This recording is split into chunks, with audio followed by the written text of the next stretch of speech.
തൃശ്ശൂരിൽ യുവാവിനെ കാറിന്റെ ബോണറ്റിൽ കിടത്തി വാഹനം ഓടിച്ച ആൾക്കെതിരെ കേസെടുത്തിരിക്കുന്നു. കുറ്റൂർ സ്വദേശി ബക്കറിനെതിരെയാണ് നടപടി. ആലുവ സ്വദേശി സോളമനെയാണ് ബോണറ്റിൽ കിടത്തി വാഹനം ഓടിച്ചത്. സംഭവത്തിന്റെ ദൃശ്യങ്ങൾ കാണാം.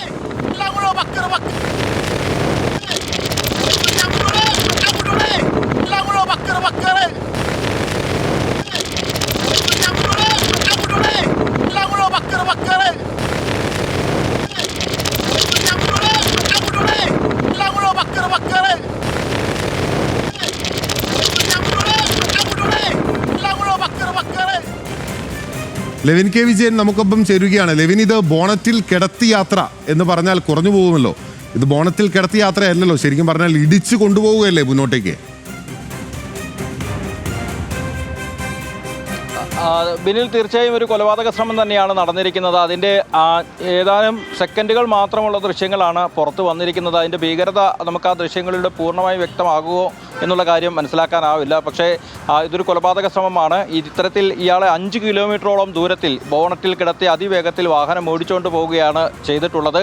ഇതിനിടയിൽ പലവട്ടം ഈ വാഹനം ഓടിക്കുന്ന ആളെയും വാഹനത്തെയും തടയാൻ നാട്ടുകാരും പോലീസും ഒക്കെ ശ്രമിച്ചെങ്കിലും നിർത്താതെ മുന്നോട്ടെടുത്തു പോകുന്ന സമീപനമാണ് ഇയാളുടെ ഭാഗത്തു നിന്നുണ്ടായത്. ഈ സംഭവം എന്നുള്ളത് ഒരു റെൻ്റേ കാറിനെ ചൊല്ലിയുള്ള, ബിസിനസ്സിനെ ചൊല്ലിയുള്ള തർക്കമാണ്. കുറ്റൂർ സ്വദേശിയായിട്ടുള്ള ബക്കർ എന്ന് പറയുന്ന ആൾ കഴിഞ്ഞ ഒക്ടോബർ 20-ന് മകളുടെ വിവാഹ ആവശ്യത്തിനെന്നുള്ള നിലയിൽ കൊച്ചിയിൽ റെൻ്റേ കാർ ബിസിനസ് നടത്തുന്ന സോളമനെ സമീപിക്കുന്നു.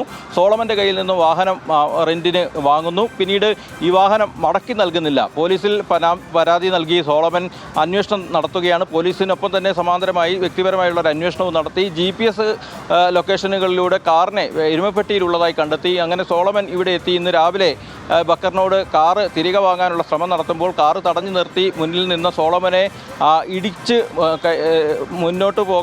തെറിപ്പിച്ച് മുന്നോട്ട് പോകാനുള്ള ശ്രമമാണ് ബക്കർ നടത്തിയത്. ഇതിനിടയിൽ സോളമൻ ഈ കാറിൻ്റെ ബോണറ്റിൽ കിടക്കുന്നു, അതിൻ്റെ വൈപ്പറിൽ പിടിച്ച് കിടക്കുന്നു. അങ്ങനെ വാഹനം നിർത്താൻ പലതവണ ആവശ്യപ്പെട്ടെങ്കിലും ഇയാൾ തയ്യാറാകുന്നില്ല. നാട്ടുകാരും ഇത്തരത്തിലൊരു ദൃശ്യം കണ്ട് കാറിനെ തടയാൻ ശ്രമിച്ചെങ്കിലും ഉണ്ടായില്ല. പിന്നീട് എരുമപ്പെട്ടി പോലീസും നാട്ടുകാരും പ്രദേശത്തെ ഓട്ടോറിക്ഷ ഡ്രൈവർമാരും ചേർന്നാണ് 5 കിലോമീറ്ററുകൾക്ക് ശേഷം ഈ വാഹനം തടയുന്നതും ബക്കറിനെ മറ്റും പുറത്തെടുക്കുന്നതും പോലീസ് കസ്റ്റഡി എടുക്കുന്നതും സോളമനെ രക്ഷപ്പെടുത്തുന്നതും. എന്തായാലും സംഭവത്തിൽ വിശദമായ അന്വേഷണം നടത്തുകയാണ്. കൊച്ചി ബിനാമിപുരം പോലീസും ഈ വാഹനം റെൻ്റേക്കാർ വിഷയവുമായി ബന്ധപ്പെട്ട് മോഷണ ശ്രമത്തിന് കേസെടുത്തിട്ടുണ്ട്. അങ്ങനെ ഈ കൊലപാതക ശ്രമത്തിന് എരുമപ്പെട്ടി പോലീസും കൂടി കേസെടുത്തു. ഏതായാലും വിശദമായ അന്വേഷണം തന്നെ ഈ കാര്യത്തിൽ ഉണ്ടാകുമെന്നുള്ളതാണ് പോലീസ് അറിയിക്കുന്ന കാര്യം.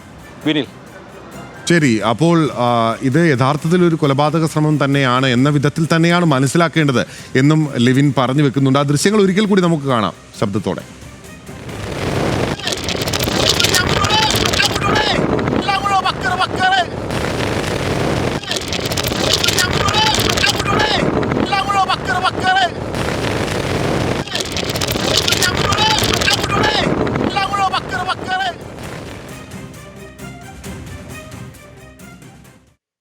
സോളമൻ മുമ്പിൽ പിടിച്ചുകൊണ്ട് പറയുന്നുണ്ട് ബക്കറാണ് എന്നാണ് പറയുന്നത് എന്നുള്ളതാണ് കേൾക്കുമ്പോൾ മനസ്സിലാകുന്ന കാര്യം.